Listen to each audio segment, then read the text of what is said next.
Hi there, everyone. Happy October Awareness Month.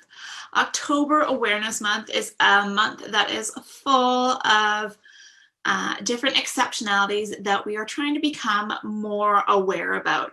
It's Autism Awareness Month, ADHD Awareness Month, Down Syndrome Awareness Month, Learning Disability Awareness Month, Mental Health Awareness Month, and Dyslexia Awareness Month. So myself, Dr. Kathryn Garforth, is going live with various guests to discuss their different exceptionalities and experts in the field to just discuss what it means to have that exceptionality and how it affects their life. So before we get on to today's live, I want to remind you to like the Garforth Education Facebook page so you're aware of our upcoming events and the speakers we have coming to talk to us. And also, if you're an educator, please join the Garforth Education Educators Group. If you're a parent, please join the Garforth Education Parents Group. And if you have a child with an exceptionality, you will also want to join our Garforth Education's Exceptional Parent Group. This is a group for parents that need that little extra bit of support, and we're an understanding community that knows what it's like and help you on your way to advocacy, understanding your child's diagnosis, and making sure they're making those educational gains that you want them to do. So today I will be speaking with Liz Green, a producer and sound editor who was diagnosed with autism at the age of 35, and she has been a health care activist for herself and fellow disabled veterans, as well as others with disabilities for the past 7 years. Liz will be sharing her story with us about how she's gotten to where she is now and how she plans to continue her work towards becoming a more equitable and inclusive society for people that are neurodiverse and individuals with disabilities. Hi, Liz. Thanks for joining us. Hi, thank you so much for having me. Now, I just want to start off by saying that today I will be speaking from my personal experience as an adult female that has been diagnosed with autism, as well as CPTSD, which is complex PTSD. PTSD does not have to just happen as a one-time event or trauma. So for me, it's things that have happened over a period of time that has affected me probably for the rest of my life. Yeah, well, it can be hugely impactful on an individual's life long term, because there are things that can trigger memories and emotional responses that they're not necessarily prepared for in a situation, and they would think that would happen in that situation. Correct, yes. My opinions are based on my own personal research, talking with experts and other individuals with autism, and my own life. I'm not a doctor, nor am I a licensed clinical social worker. Not everything I say may apply to you in your particular situation, but I urge you to stay engaged in our discussion because we will talk about many things that may help you now or later in your life, or may help somebody that you know. The first thing I'd like to discuss is language, how we talk about autism, and how I talk about it in my own personal experience. So I do not use the term high functioning or low functioning. The reason I don't use it, there's a few reasons why I don't use it. First is because autism is a spectrum. By not referring to myself as someone with Asperger's, I am eliminating the idea that I am better than anyone else and not making some kind of special differentiation between me and other people with autism that may not be in the same position I'm in. Secondly, I refer to myself as autistic instead of somebody with Asperger's because I want to use my voice to help lower the biases and prejudices across the entire spectrum. Basically, if I'm more concerned about differentiating myself with a label instead of just speaking about autism as a spectrum, then in turn, kind of subliminally, I'm boosting myself up because of my privilege while putting others down. And that's what I'm trying to avoid.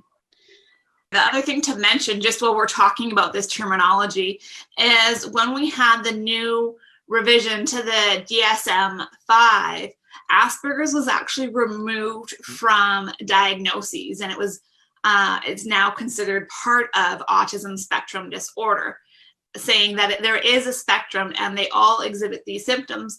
Some are better at masking or having their unique characteristics being able to be more accepted by the population. Yes. And that was another point that I had, was that, for me, basically it just means that I have very little or no language delay as a child, but I'm still on the spectrum, and that's just how I prefer to call it. I also read that Dr. Asperger is associated now with Nazi eugenics, which I don't want to have anything to do with. So there's another reason not to use that word. And then also, it sounds like Asperger, just like the South Park episode, so it's like, if anyone, wants to watch that, and that's what I'm talking about, the privilege of it, and the kind of putting yourself up above everyone else when you use that term, because it's almost like, oh, I'm not like that kind of autism, I'm the better kind of autism, and a lot of people don't even realize that that's how they sound when they're talking. And I'm trying to eliminate that. And I'm not the only one. There's a lot of people that are working really hard to just use that blanket term of autism, so that not everyone is left out, or not that many people are left out. So that's a good thing. We're now seeing autism in women a lot in, on social media and stuff, but not so much in narrative and fictional stories. There's some reality television, and that's okay. But what I'd really like to see is more autism in women in narrative television. So autism in women and females in general is very unique. Just because of society, women are more likely to make a concerted effort to hide their kind of markers of autism, if you will. So whereas boys may not be as interested in fitting in, or maybe stereotypically or statistically speaking, they, just don't feel the need to do that. Women seem to be, statistically speaking, much more conscious of trying to hide their differences so that they can fit in with, not be rejected by society as much. For sure. And that's the other thing that we should mention, is also that autism is something that, yes, diagnostically it's been around for a long time. It hasn't necessarily had the same public awareness of what autism is. I mean, really, it's only become part of mainstream discussions and mainstream media in the past 10 to 15 years, that the public has a better awareness of it. And I think we can attribute that to a lot of the advocacy groups out there that have tried to make it more known. And this is just making it so people are understanding that, oh, I recognize that in myself, and having the ability to vocalize that and look for help. Yeah, and the first step to that, exactly what you're talking about, is to do your own research. Once you start doing your own research, you will be able to recognize the characters of autism in yourself, if you in fact do have it. Once you feel like, you may have it, then you can contact AANE, which is the Autism and Asperger's Network, and they will actually give you a consult over the phone. And they might even recommend a practitioner, a licensed practitioner, either a licensed clinical social worker or a psychologist. They typically operate in the Northeast, so if you want to use them, you may have to travel in order to see a doctor like I did. I went from the Southeast to New York City, actually, to go to an expert. And basically, the better you can demonstrate through your own research and your own experience in words, verbally, or in writing, the better experience you're going to have when you try to get, find out if you have autism or not. Nowadays, it's so much more visible. It's because of the advocacy group. I think it's also just because of Google in general, like people my age in their mid-30s and even a little older, a little younger. they know how to use the internet. They know how to use Google. And they say, you know, if something's not feeling right to me, I'm going to look it up. And they do that and they find, oh my gosh, this sounds a lot like me. And so there's a ton of information out there. Just make sure that you're looking for reputable sources. One of the things that made a difference for me and a lot of the women that I know that have autism is that typically in their 20s and 30s and sometimes a little older, they're finally getting independence from their parents and their other family members, and they're getting some money in their pocket. So they're able to go, you know, they're able to call AANE, they're able to call expert psychologists and be like, hey, how much do you charge? Let me pay you so I can find out for sure.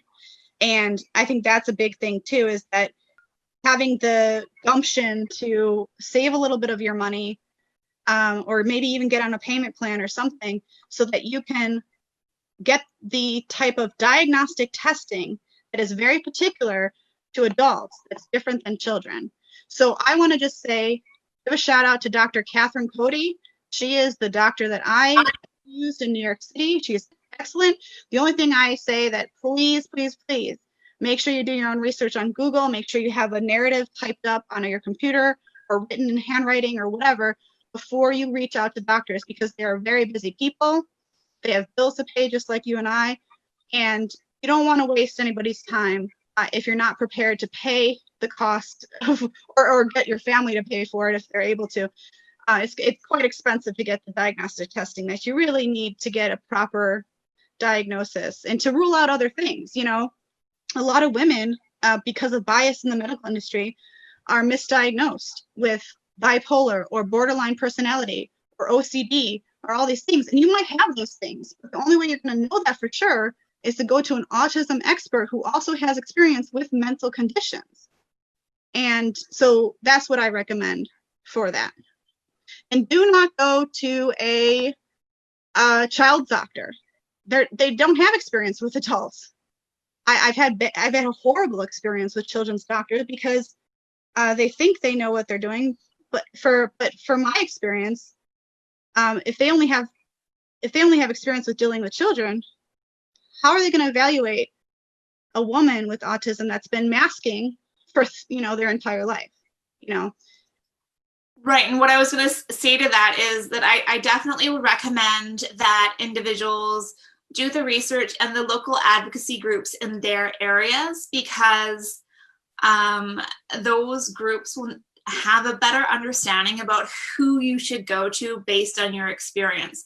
When it comes to diagnosing adults with autism, you have to dig deep into the past to make sure that there's the behaviors from childhood, and that takes time and experience to tease out the proper information.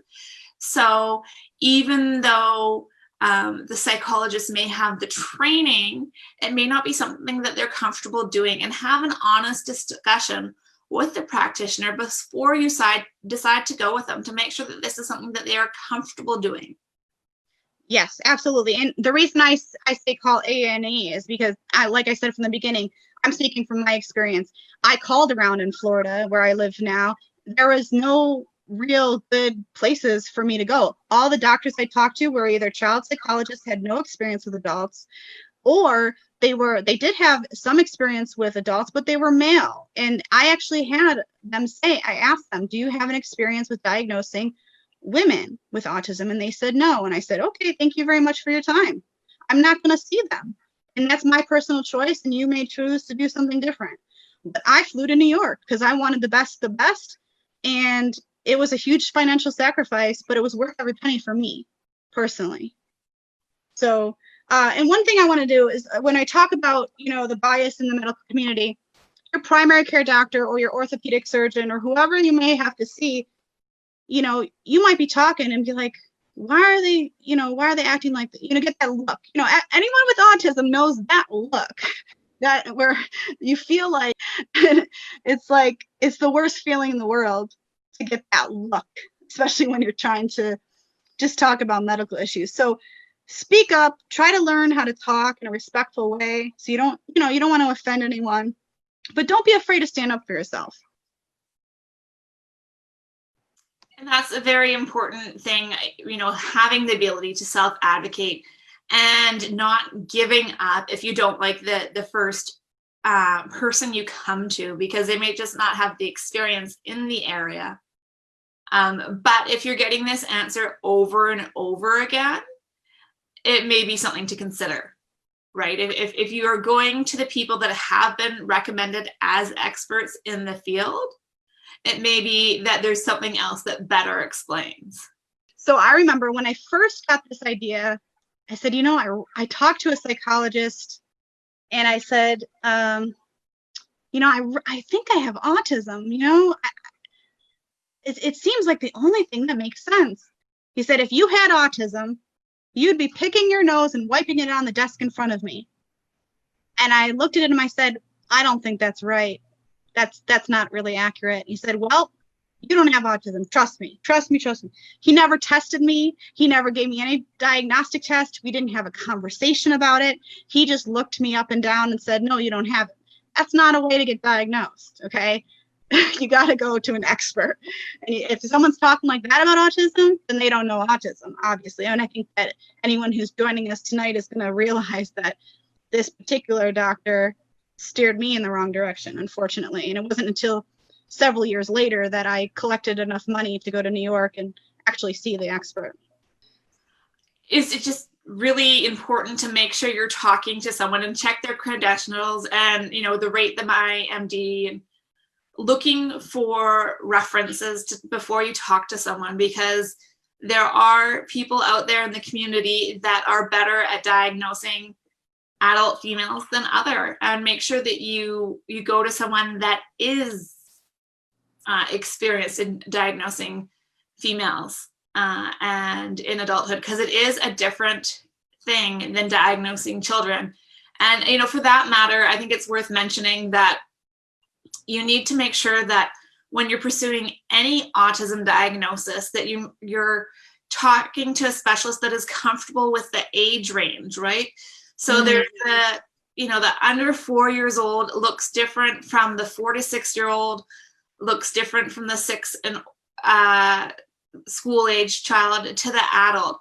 It all has a very different procedure, and there are different things that need to be considered. So you want to have someone that has the experience in those areas with those patients, especially if you're working with a case that has complex issues and other things to consider, because there are some individuals where anyone will be able to diagnose the autism, but then there's some that are more complex with additional exceptionalities or early intervention that has made it so that they're able to mask, or they're able to tease out the details to figure out that the diagnosis is appropriate.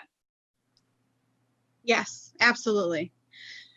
So, as a summary, moving forward, okay, so you've got some information, you got some kind of feeling that maybe you have autism, maybe you're not borderline, maybe you're not bipolar, maybe you don't have OCD, maybe you do, I don't know.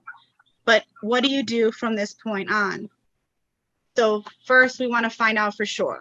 Like I said, do your own research, Google, watch the TED Talks. There's tons of TED Talks just on women and autism. Watch those. See if anything resonates with you. What you're going to want to do is maybe open a Google Doc or an MS Word doc and outline significant events or memories that lead you to believe that you may have autism or any other issues you may want to explore.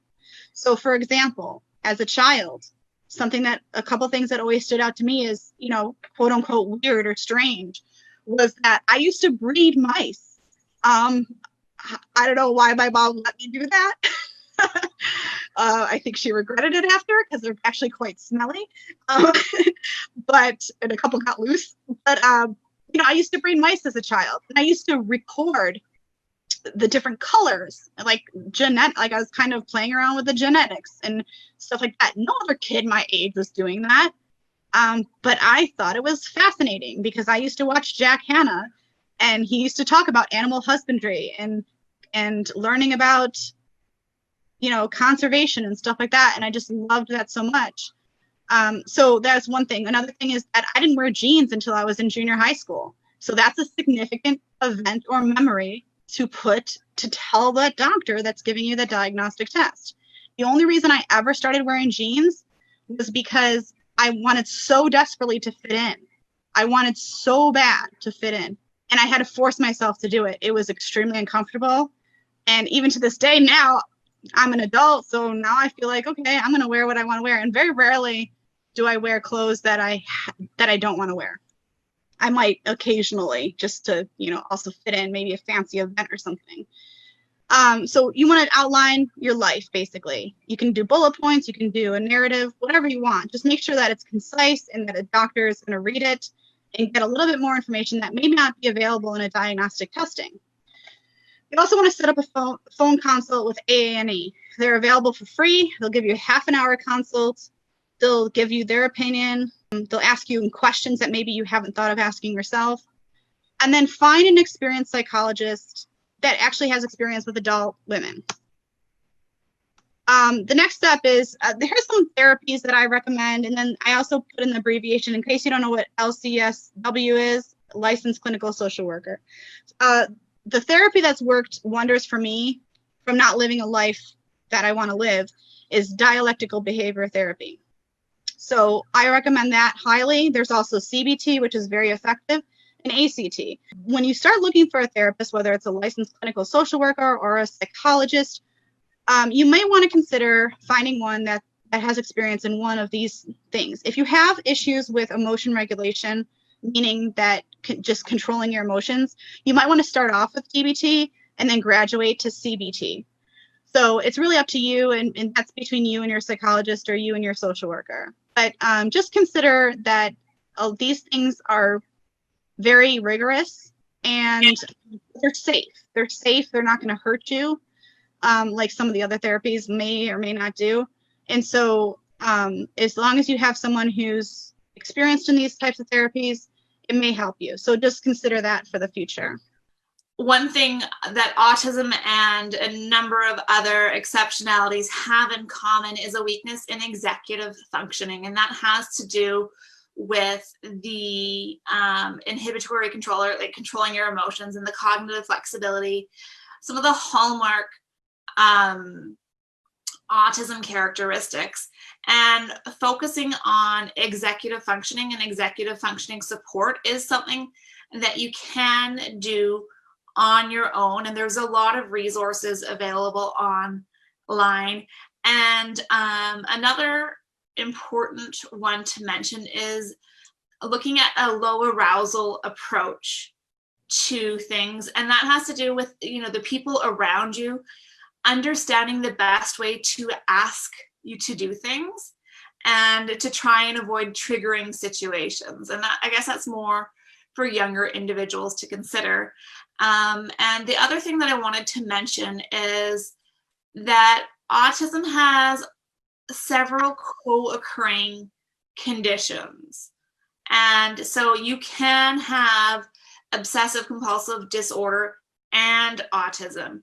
You can have anxiety and autism. You can have depression and autism.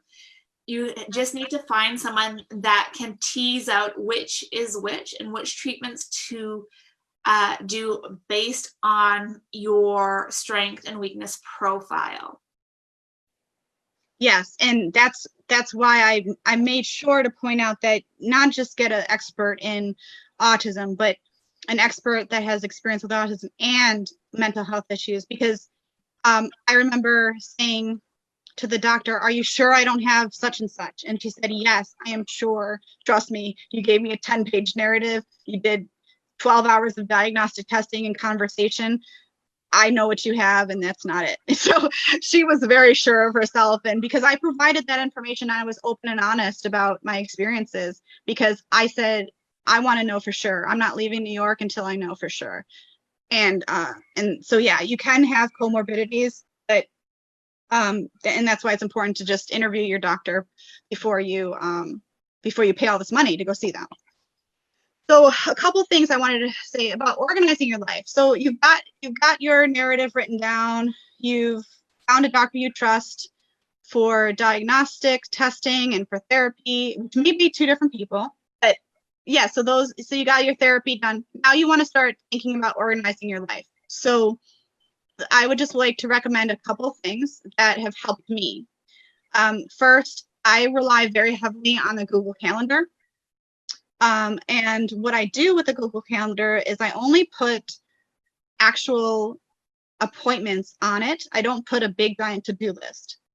So I only put appointments, and then if there's something that is like a 2-minute task, like, or, something that's only happening one time, that is not a routine and it's not a long project, I'll also put that in my Google Calendar, like call doctor or mail a thank you card or something like that. I'll put that on my Google Calendar, but then I'll delete it afterwards. That's how I stay organized. And when, Dr. Garforth was talking about executive functioning, Google Calendar has saved my life as far as executive functioning goes. I could not do what I do without it. Absolutely not. So I highly recommend that. You need a Gmail account for that.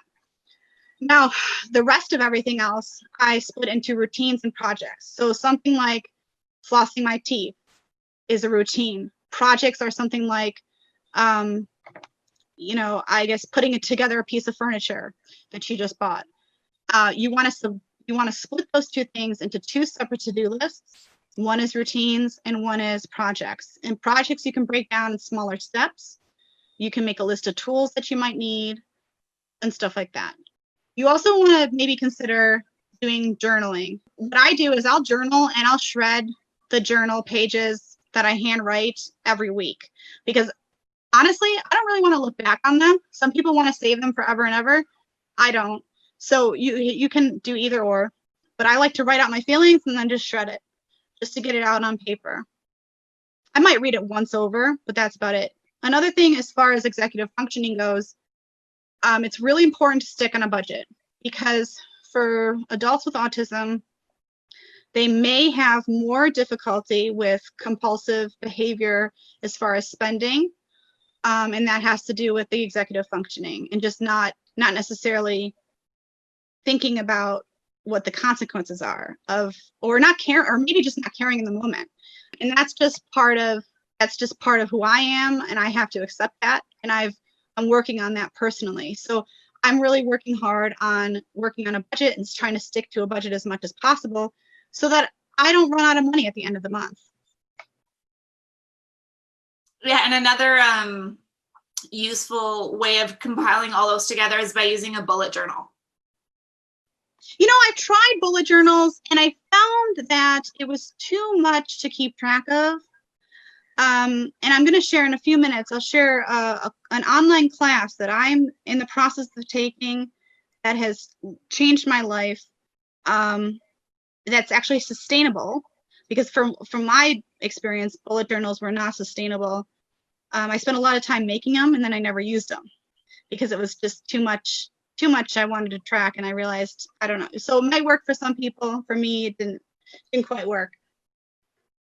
The next thing that I would recommend is try to find your purpose. So if you are able to work, which a lot of people with autism are not, and that's okay, you want to try to find what Ken Coleman talks about in his career guide: talents, passion, and mission.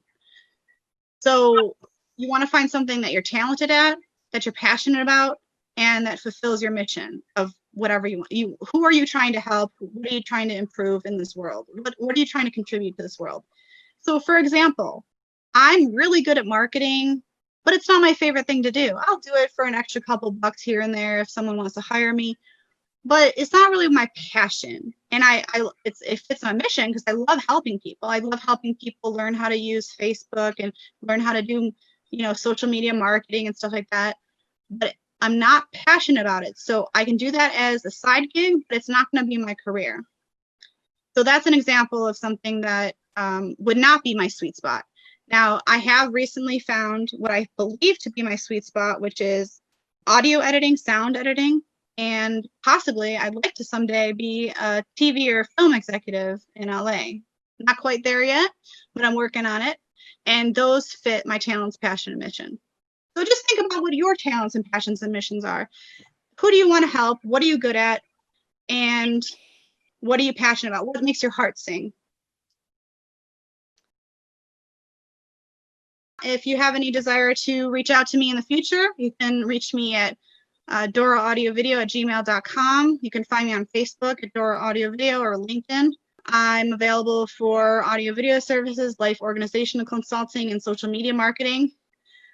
And I actually am teaching a financial peace university class through Ramsey Solutions. It's a volunteer gig, so I'm not getting paid for it. You do have to pay the company to take the class, but you also get a bunch of different benefits like a budgeting app and different other benefits. You can go to that website to find out more, fpu.com, and then my class number is that number right there. And then I also want to share my affiliate link to the organizational class that has literally changed my life. It made me from having a 50-page to-do list and having my brain be completely fried from it to being able to speak to you now today about how I organize my life and how I finally took control over my to-do list and my home where I live. Awesome. Thank you so much, Liz. I really appreciate you coming on to talk to us today. Well, thank you so much. Now, everybody, thank you for joining us, and I hope to see you tomorrow, where at 10:30 in the morning, I'm speaking about the DSM-5, and tomorrow I talk with Joanne Gross about the 6 common traits found for dyslexia.